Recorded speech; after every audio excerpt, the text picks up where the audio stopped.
स्थानिक पातळीवर सहज उपलब्ध होणाऱ्या रानभाज्यांमध्ये भरपूर पोषक तत्वे, जीवनसत्वे व औषधी गुणधर्म आढळतात. त्यामुळे ग्रामीण भागातील शेतकरी तसेच शहरी नागरिकांनी रानभाज्यांचा आहारात अधिक प्रमाणात समावेश करून आपले आरोग्य सक्षम ठेवावे, असे आवाहन आमदार संजय पुराम यांनी केले. आमदार पुराम म्हणाले की रानभाज्यांचा वापर केल्याने केवळ आरोग्य सुधारत नाही, तर स्थानिक शेतकरी व महिला बचत गटांनाही आर्थिक उत्पन्नाचे साधन उपलब्ध होते. अनेक रानभाज्या रोगप्रतिकारशक्ती वाढवणाऱ्या, पचनसुधारक आणि औषधी गुणधर्म असलेल्या असतात. पारंपरिक पद्धतीने शिजवल्यास त्या चवीला रुचकर व पौष्टिक ठरतात.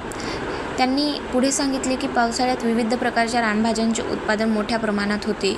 याचे संकलन, साठवणूक व विक्री यासाठी शेतकरी आणि महिला गटांनी पुढाकार घ्यावा. तसेच तरुण पिढीला पारंपरिक रानभाज्यांची माहिती व्हावी यासाठी शाळा, महाविद्यालये व ग्रामपंचायतींनी जनजागृती मोहिमा राबवाव्यात. यावेळी विविध प्रकारचे रानभाज्यांचे स्टॉल बचत गटामार्फत लावण्यात आले होते. गाव माझा न्यूजकरिता राधाकिसन छोटे, गोंदिया.